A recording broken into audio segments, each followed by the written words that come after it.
Hello everybody and welcome to episode 5 of Baker's Chatcast, and today I am joined by this man.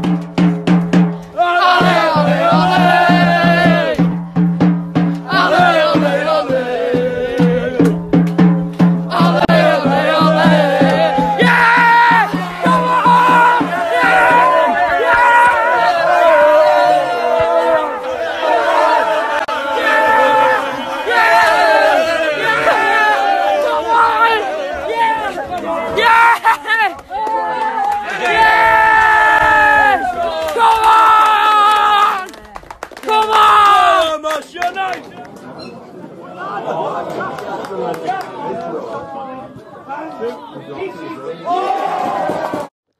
Yes, it's Curtis Round, Marske United winger, and I hope you enjoy. Hello Curtis, how's lockdown been for you so far? As I imagine you'll be missing the footy, playing for Marske every week. Well, yeah, it's not been too bad. Been doing little bits of training and stuff to just keep myself ticking over and things. Well, like all the lads will have been doing really, but yeah, it's getting to a point now where it's just like, when's the end coming? It's the same for everyone, like fans, players, management, everyone. We all just want it back, I think, now. Yeah, and obviously after the news today, it's quite promising that might be sometime soon. So, leading on from this, my first question is, how do you and the rest of the squad manage to keep yourselves fit when there's like such a halt in the season, to like keep that momentum for when it does begin again? Well, originally when there was like sort of a bit of uncertainty and stuff, and there was a short break, Clarkey had some sessions on for us, and we were sending it across to him, and he was sort of checking it there, and it was great, to be honest, to see everyone doing it and stuff, and there was a whole squad effort. I mean, now it's not tracked and stuff, but I think there's kind of an understanding that something's going to come round soon, and there's a whole squad. We just make sure we're doing something. I mean, we do anyway, even when the season stops in the summer. Like on a typical season, but even before pre-season, the lads still do everything. Because, I mean, the aim is to start the season strong, and that's not going to happen if we've got a lot of fitness to catch up on. So it's hard to motivate yourself when it's just you on your own, but I think there's a bit of an understanding with us there that we've got to do it for each other, really, even though we're not there. Because obviously Marske had a fantastic start. Obviously last season was fully null and voided, and looks like this one's going to be, but there was a lot of big events this season when it was on. Obviously a great league start, and obviously that massive FA Cup run. What did you make of all of this? I mean, the FA Cup run, yeah, it was great, and I mean, it's the furthest I've ever been. It's the furthest a lot of the lads have been as well. The league start, it didn't shock us, to be honest. We've got a bit of a mentality, really, where we think we can beat anyone, which is like, it was shown with some of the teams we've already managed to beat this season. It's not just like the teams at our level. We always fancy ourselves in the league game. It doesn't matter who we're playing, but yeah, in the cup games, some of the draws that were coming out and things, and it was like, oh, well, that'll be the end of Mass then. Whereas in our dressing room, we quietly knew, really, that we have got a bit about us. And to be honest, as a squad, we feel like maybe we should be playing higher, which was probably reflected in that last season. That was null and void, really. I know we probably weren't going to win the league, but we were certainly going to be there or thereabouts in the playoffs, and we'd have had a really good chance. And obviously this season as well, with the good start, I think we were probably fancying maybe even taking the top spot, but maybe not to be. Do you think maybe it was because of that momentum of the team staying fit and maybe having that level above other teams was maybe why you started so well as you kept going throughout lockdown? And I think so, fit? Yeah. I mean, there was the Warrington game, I think it probably was. I think that was the first one back after like the bit of a break and stuff. And obviously they're in the division above, and they were doing really well in the division above as well. And just, it felt in that game as well as a player. And I mean, after speaking to like fans and certainly our management team and things, like after the game, the feedback was that we just seemed so much fitter than them and sharper as well. And I think that was a reflection of the training we've done, to be honest. Because I don't really think the other teams were putting in as much as we were, because it was literally, like I say, Clarkey was setting the sessions and you had to do it, really. You just had to send it in. And there was 2 training sessions a week. And it wasn't easy stuff, to be fair. I was waking up the day after, especially now I'm getting a little bit older, and I was feeling it the day after, but I wasn't the only one anyway, let me tell you. As we mentioned, that Warrington game as well, they are a good side because they were fighting for the playoffs, league above, I believe. So it just goes to show, and obviously there's been a few results like that this season, beating some really good teams who are in higher divisions, Blythe, for another example. So I know. I mean, that was a great night, the Blythe one, wasn't it? Yeah. I think that's been one of my highlights, to be fair, as a mass player that night. It was one of those games, I think, that it just felt like it was going to go like that from the start of it, really, right from the warm-up. Just had a bit of a feeling about the night, and it was a nice night as well, because we could actually get fans in there. Yeah, because it was in doubt, wasn't it? Yeah. Huge difference. It does, and I mean, from an even better point of view, it was a home game, and I think that was the point where you weren't even allowed away fans in, so it was literally like 400 masked fans in there. It was great for us, that.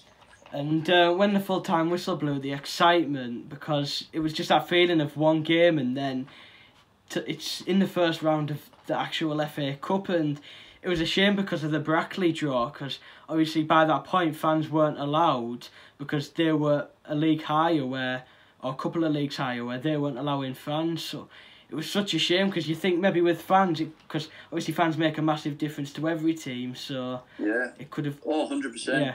I mean, it was a comment we made, and when we sort of got into the changing rooms after the Brackley game, we were obviously devastated, and when we had a bit of time to reflect on it and stuff, like, that was definitely a factor we could consider. There was a few other things that we got wrong on the day, and sort of we've all learned from that, like management and players included, to be fair. But yeah, it would have been nice, to be honest, even if it ended up in defeat, like you say, it'd probably been nicer to just have it at home with the fans there and stuff. And like you say, you don't know what would have happened then on that day.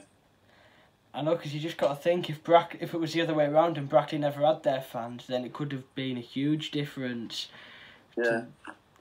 With their journey as well, to be fair, that they had to make and everything. Yeah. It could have done, definitely. But then on the other side, I suppose, maybe it would have been devastating if we'd have won. And then, like, the fans wouldn't have been there to experience it with us. Yeah. So that would have a little bit... that wouldn't have been as good, I don't think, but... Because that would have been a great feeling, having all the fans there when you've made the first round of the FA Cup, so... Yeah, I think, to be honest, that's a big part of it at Marske anyway, certainly for me, because you do, like, you play the games, obviously, and, like, I absolutely love football and stuff, but playing for Marske, the fans are a huge part of it, and you want to do well for them. Such a good club. Obviously, you joined the club in 2016. Obviously, that FA Cup run, despite falling short at the last hurdle, was fantastic. How do you think the club has progressed and improved since you joined? Oh, God, in so many ways, honestly. It was, I mean, I remember playing against Marske, to be honest, when I was at Gisborne and stuff, and they were sort of just starting to grow a little bit then. Carl had actually spoke to me just before I went to Whitby, and he'd asked me to come, but I didn't really know much about Marske or Northern League football or anything, to be honest, at the time. And when I was getting the offer from Whitby, I decided to go there. And when I was looking for a move, Carl spoke to me again straight away. And when I came in, it was interesting actually, because there was no Gotti there then, and it was a very different team from what we've got now. But I think Carl's got a very good way of sort of looking for the kind of player he wants. And on the pitch, I think he's got like a really good balance at the moment. there's so many different parts to our team that I don't think we actually had when I first signed there. For example, like defensively, at the moment, I just think we've got something else now. We always seemed weak aerially, and now we've brought in like the likes of Kev. We've got Rio in there as well now, and Connor obviously as well. I mean, he's not necessarily a presence in the air, but just the things that he can bring to the table, like going forward, but defensively solid as well. And I just think we've got a good blend of everything there now. Certainly like this season as well, like bringing in Matty Timon. It's like we've got that dimension there now where we can knock a long ball and Matty can hold it up. I don't think we've ever had that the entire time I've been there. But as well, there's been loads of changes off the pitch as well. I mean, like just simple things like the wooden fence around the ground. It's made a massive difference. The drainage being put in this season, so that I know that obviously we've had to stop at the minute, but like we've had games on when other teams have had to have it postponed, whereas in the past it's been the opposite. Everyone else has had a game on and then ours hasn't been able to go ahead. So just things like that are great. And I know there's the movement going on now to the new change rooms, which we can't wait for, to be fair. We're looking forward to that. But it's just all looking good. We've brought in Maka this season, so we're splitting our training sessions in half sometimes. So it'll be like Clarkie will go off and do some work with the defenders and Maka will take the attackers, or we can kind of do some set plays while the other lads are doing keep ball, and it's just sort of working a bit more towards like a professional kind of feel about the training. I know we're not training day in, day out, but the nights we have training, it's sort of being run like on a professional basis, really, which is what we all want, really, at the end of the day. And just like, I mean, something that wasn't happening as well that just we started doing recently is like Wardy. I know he does loads of work before every game. We've got a full rundown of the other team. We know exactly who the danger men are. We know where they're dangerous. We know where they're weak, and that was something that never happened in the Northern League at all when I first went there. Like it was just kind of, oh, it's this team now. Like you're playing concert again. You've played them like for the past 5-6 years or whatever. You know what they're about. Whereas now it's not like that. We've got new teams that we don't know about, and Ward, he travels all over the country, to be fair, and he gives us a full rundown on everything, and I just love stuff like that. I just think it's great.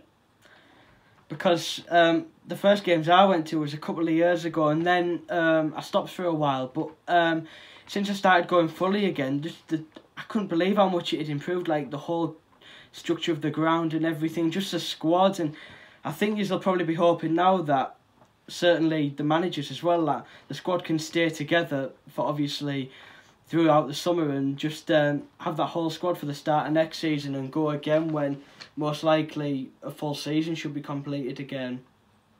Oh yeah, definitely. I mean, to be honest, I can't see how the squad could change too much anyway, because everyone signed for Marske at the start of this season thinking, because I want to play for Marske, and we've only got like to Christmas, so I can't see there being too much changes in the squad. And the other thing really about the squad, I don't know what it seems like from like the stands or whatever, but it is quite a close squad. Like we are all like mates as well, so I can't really see there being too many changes, to be fair, because even the management included in that, it is like quite a tight-knit group, and I think, to be fair, that is the reason why we are so successful as well, because there is that togetherness there, and there's like a willingness to do well for each other. So I'm hoping that there's not too much change, because like we've just discussed earlier, the league it's something we've got to be eyeing up.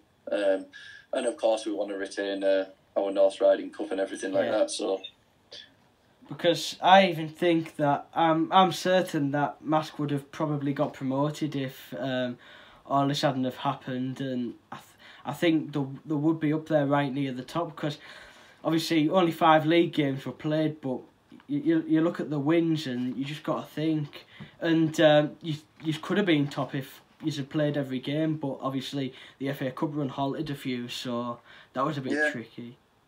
I mean, I think so. And like going back to what we were on about earlier, like how far the club has actually moved on. So like when I first signed, it was a case of we're trying to get there or thereabouts at the top of the Northern League and see what we can do. Whereas now we're in the league above, but we're not only in the league above and just like a team there just to pick up the odd point and finish mid-table. Like we're mixing with big clubs like the likes of Marine and Working, and I mean absolutely massive clubs, and we're not just there to be beat by them. Like they see us as a big game, and we're just a little fishing village at the end of the day. So it is unbelievable to think really how far we've progressed in just a short space of time as well.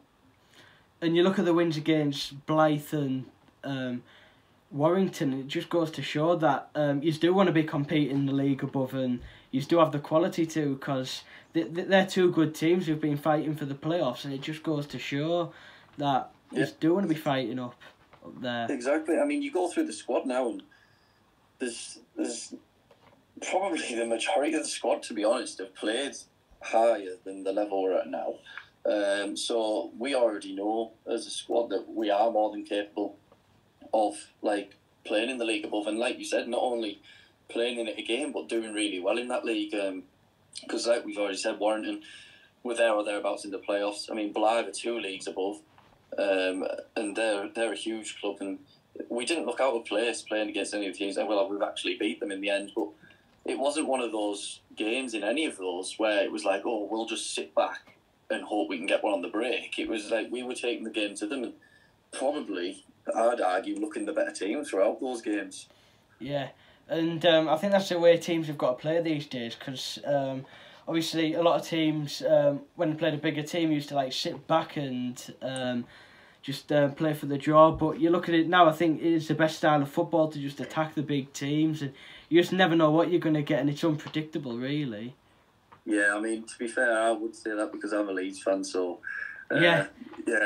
Well, but then so is Carl, so maybe Carl's trying to base us off Leeds a little bit and get us to just go at everyone, because to be fair to him as well, he's really big on our fitness. He wants us to be able to run teams and press teams, so yeah.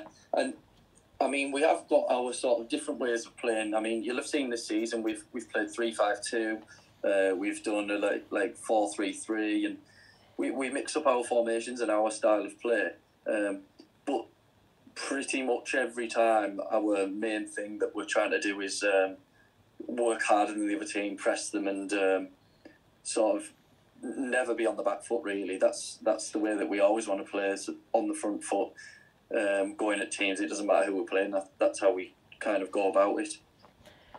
Do you think Marske could do with a couple more depth players, or are you totally happy with the squad that's currently there? I think you could always do with strength in depth. It's never a bad thing. The problem that we often find, I think, with Marske is that certainly with the league that we're playing in, it's hard to keep everyone happy, and when you're travelling as far as we are, because I mean all of our away games are quite a journey, and if people aren't playing games as much as they'd like, or it's very difficult to convince them to stick around, which is probably why we've got a smallish squad but a very together squad. But there's no harm ever, I don't think, in strengthening and bringing in competition for places, and you never know what's around the corner.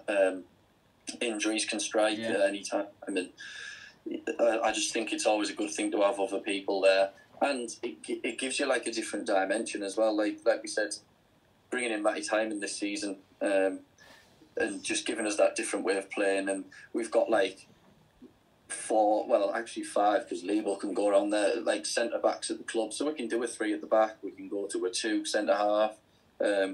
So I think it's always a good tool to have. Bringing in people that can maybe do something different, I'd say. There's not that much point in bringing players in that are similar, because obviously there's no point to it, whereas having someone there that can maybe bring something different to the table, I would definitely say, yeah. It's just hard to find people, because like I said, we are certainly, in our league anyway, we are one of the only teams around here, so finding people that play at our level is quite difficult because we're on our own, really.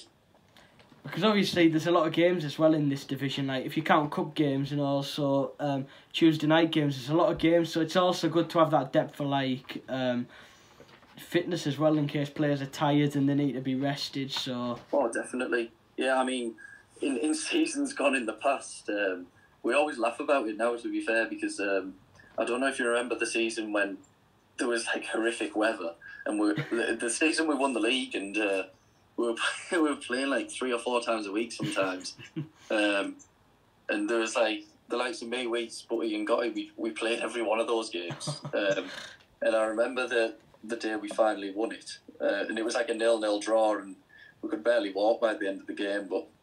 Yeah, we've definitely added already, but I think, to be fair, even last season there was people like there was a few of us that had played like close to 50 games in a season, which is quite a big number of games, really, to have had to do. Oh, sorry, it'll have been the season before, the one where we just the one before the one that got called off.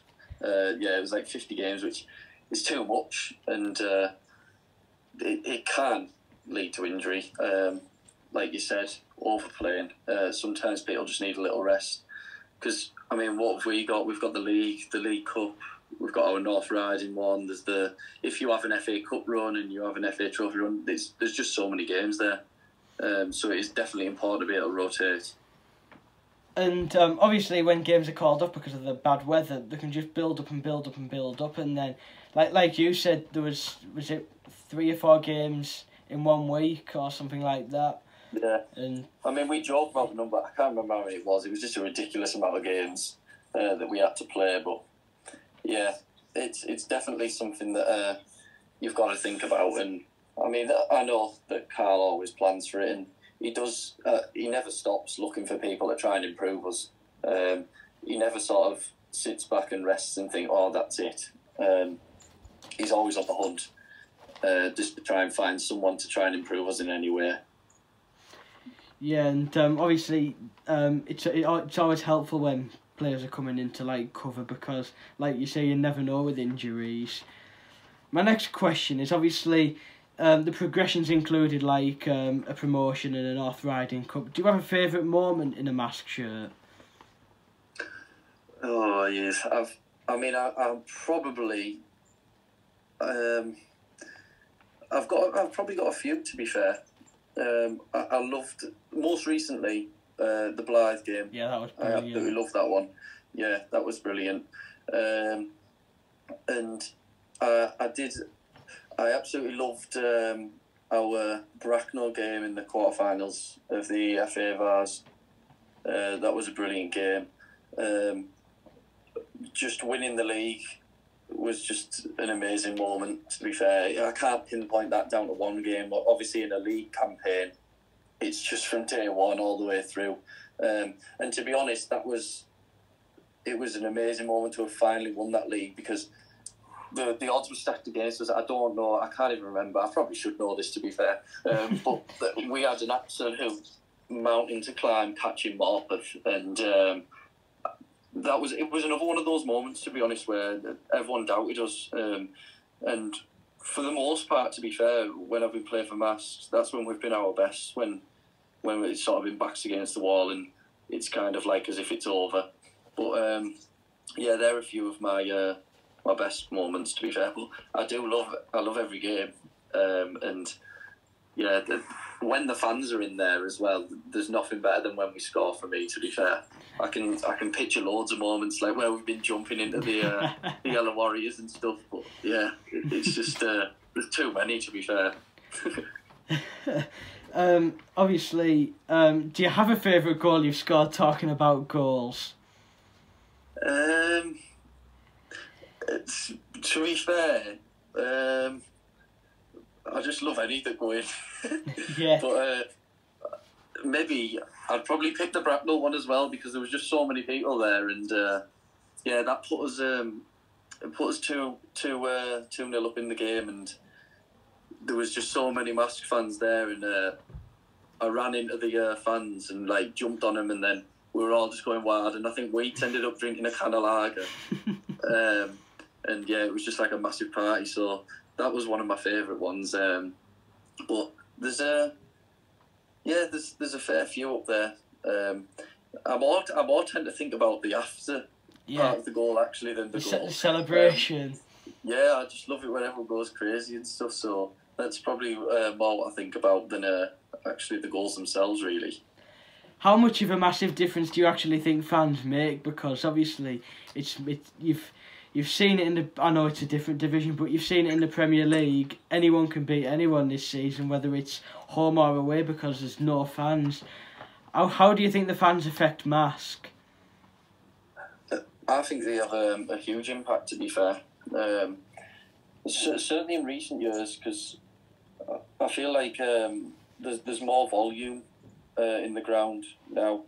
When I first signed, that we had our regular attenders, but there wasn't really like sort of the singing and stuff. Like the Tin Shed Titans have always been there, and but like just the Yellow Warriors being there and stuff now. Like they're just like constant.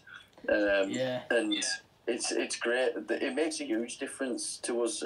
It definitely does. It means a lot to us, and certainly on nights like the Blythe game and stuff, when we get it like not full, but when we get a big crowd, it doesn't half help, and it takes away the feeling of like.